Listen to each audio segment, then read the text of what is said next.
টয়লেটটার অবস্থা দেখে আসুন। ছেলেদেরকে বলবো চলে যান বালক বিভাগের যে টয়লেটটা আছে যে ঢুকে দেখে আসুন। 42,000 কোটি টাকার এবারে 1 বছরের জন্য বরাদ্দ আছে স্কুল এডুকেশনে।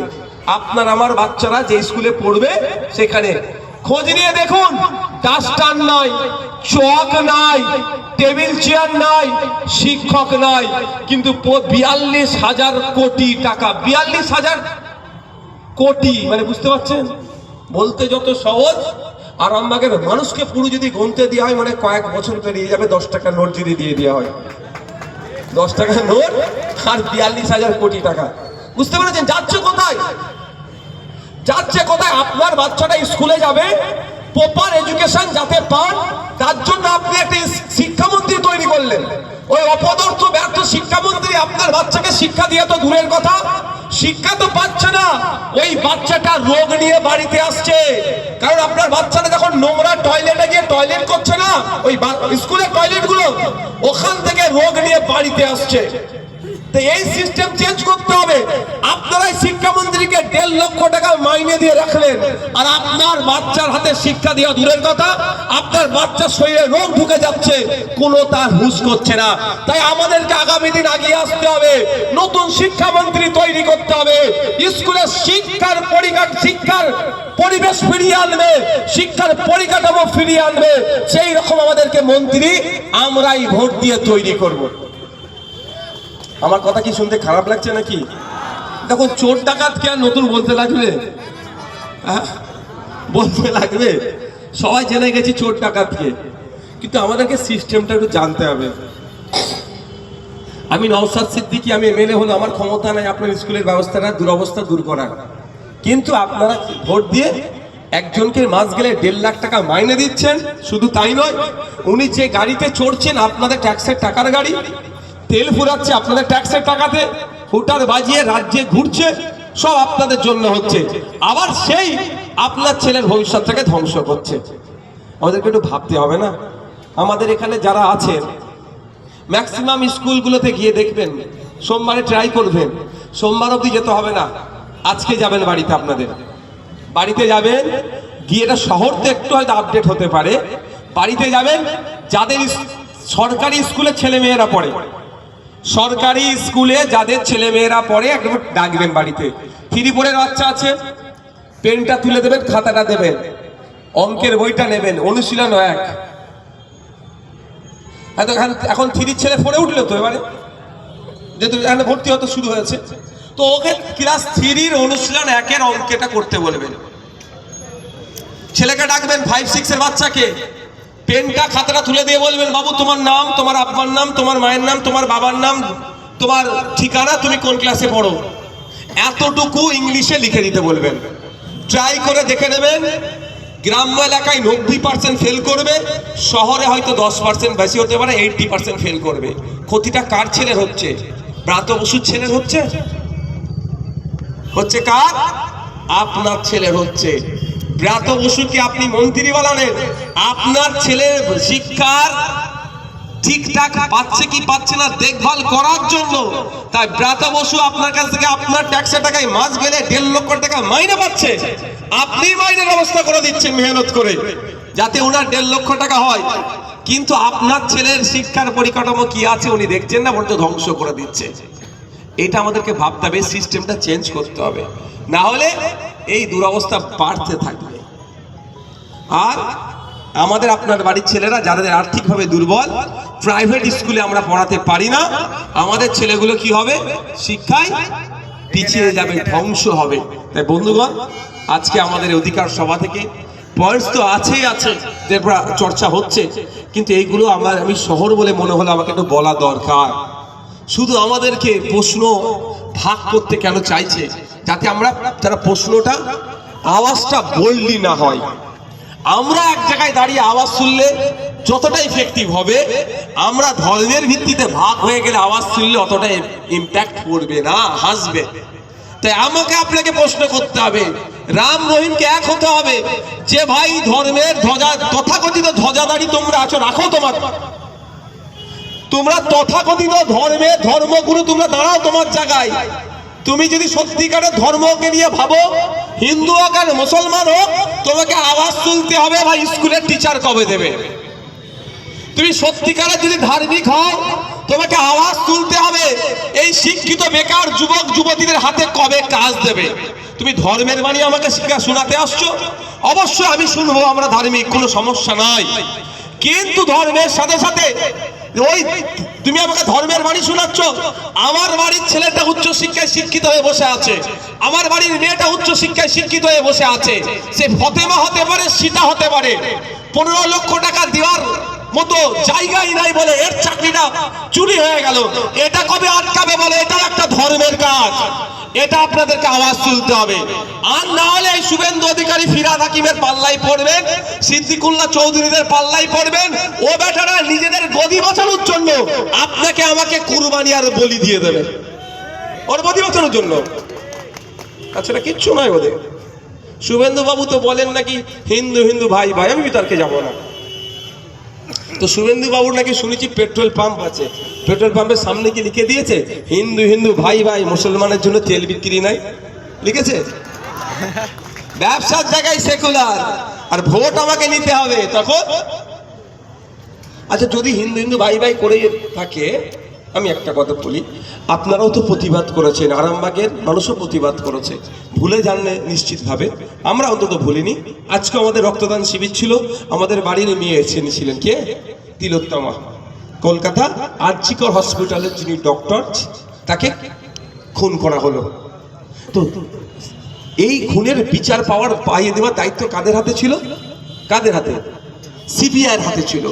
সিবিআই সঠিক বিচার করেছে না ভুল বিচার করেছে আপনারাও ভালো জানেন, তিলোত্তমার মায়েরাও বলতে পারবে। আমরাও বলছি সঠিক বিচার হয়নি। কিন্তু শুভেন্দু বাবু তো বলছেন হিন্দু হিন্দু ভাই ভাই। দেখুন, আমরা কিন্তু ধর্ম দেখে প্রতিবাদ করিনি, করবো না। কিন্তু প্রশ্ন এটা আমার, হিন্দু হিন্দু ভাই ভাই আপনি স্লোগান দিচ্ছেন, তিলোত্তমার বাবা কিন্তু নিশ্চিতভাবে মুসলিম ধর্মের নয়, হিন্দু ধর্মের। তাহলে তিলোত্তমার বাবাকে এখনো বিচারটা কেন পাইয়ে দিতে পারলেন না? প্রশ্ন থাকবে তো নাকি? সিবিআই কে কন্ট্রোল কে করে? কেন্দ্রের মিনিস্টার অমিত শাহজি।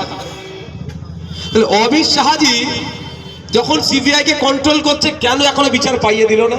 এবার আমি বলছি কেন এখনো সঠিক বিচার হয়নি।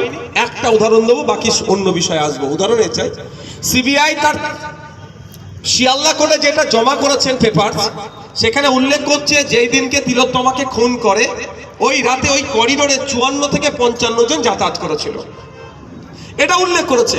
কিন্তু ওই 54-55 জন কারা? সিবিআই খুঁজে পাচ্ছে না। হতে পারে দিল্লি থেকে এসেছে, ওই জন্য খুঁজে পাচ্ছে না, হতে পারে। না ভাই, খোঁজার তো অন্য কোনো পন্থা আছে না? নাই? সিবিআই প্রেস কনফারেন্স করতে পারতো, প্রেসকে ডাকতো যে এই ছবিগুলো দেখছি, এইগুলোকে খুঁজে পাচ্ছি না, এদের পরিচয় সাধারণ মানুষের হাতে তুলে দিল, যে আপনাদের পাড়ার, আপনাদের এলাকার, আপনাদের ওয়ার্ডের যদি এ কেউ হয়, এর নাম, ফোন নাম্বার, ঠিকানা, এর নাম ঠিকানা সিবিআই এর হেল্পলাইন নাম্বার দিয়ে দিল, আমাকে খুঁজে দিন। তাহলে আমরা যদি আমাদের বাড়ির মেয়ে তিলোত্তমার জন্য নওশাদ সিদ্দিকী আজও রক্তদান শিবির করতে পারে, তাহলে আমার পাড়ার যদি কোনো কুলাঙ্গার ওই কাণ্ডের সাথে যুক্ত থাকে, তার পরিচয়টা কি আমরা সিবিআই এর কাছে পৌঁছে দিতাম না? ধরা পড়তো তো নাকি ভাই? সেটা সিবিআই করেছে? সিবিআই করেনি। কারণ ওই যদি ধরা পড়ে, আমি আজকে ডেটাও বলছি, ওদের পাসপোর্ট যারাদেরকে যদি ধরে কোনো সময়, পাসপোর্ট চেক করে দেখবেন তারপরের দিনে মিডল ইস্টে কেউ পালিয়েছে, বিদেশে পালিয়েছে, এই ধরনেরও খবর পাওয়া আপনাদের কাছে যাবে। ওরা কারা? তৃণমূলের দামাল ছেলে। তৃণমূল যখন বিপদে পড়ে বিজেপি তাকে ব্যাকআপ দেয়, আর বিজেপি বিপদে পড়লে তৃণমূল ব্যাকআপ দেয়। আর বুথে আরামবাগে বুথের স্তরে তৃণমূল বিজেপি মারপিট করে মাথা ফাটায়, কিন্তু ওপরে সব সেটিং হয়ে বসে আছে। আমার বলার বক্তব্য এটাই, যে আপনাকে আমাকে ধর্মীয় জিগির তুলে হিংসার দিকে ঠেলে দিচ্ছে, আর বাবুরা নেতাদেরকে বাঁচাবার জন্য সব কাঁধে কাঁধে মিলিয়ে এসি রুমে বসে চা খাচ্ছে। বন্ধুগণ, আমাদেরকে এই সিস্টেমটা চেঞ্জ করলে এই দুরবস্থা চলতে থাকবে। ওই মুসলমানদের মুখ্যমন্ত্রী সাজা ওয়াকফ চোখ ফিরহাদ হাকিম, ও মাঝে মধ্যে বলবে এই মুসলমানরা বিপদে পড়ে যাবে তৃণমূলকে না ভোট দিলে। আরে তৃণমূলকে ভোট দিলে মুসলমানরা বিপদে পড়বে না, আপনি যা চুরি করেছেন সেটা ধরা পড়ে যাবে, ওই জন্য আপনি মুসলমানকে দিচ্ছেন।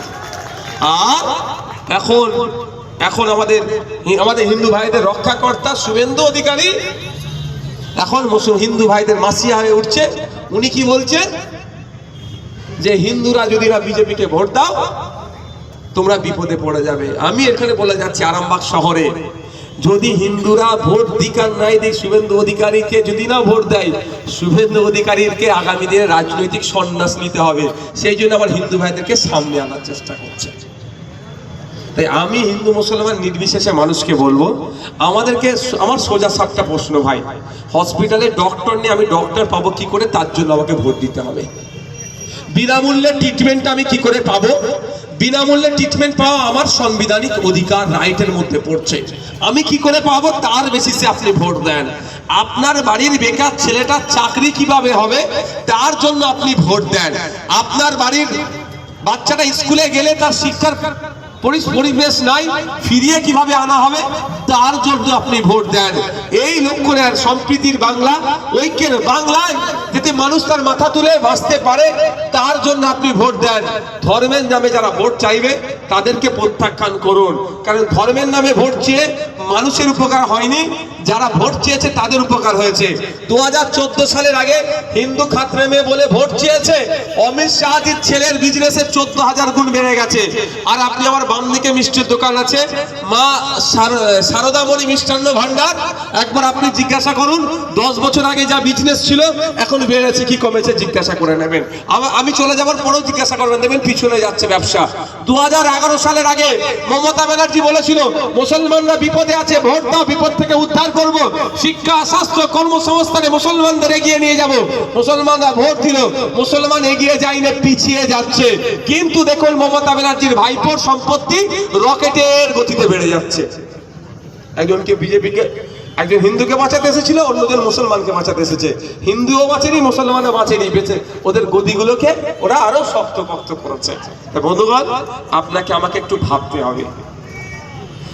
ভাবতে হবে যে আমরা আমাদের মূল্যবান ভোটটা কোথায় দিলে আমার অধিকারটা পাবো।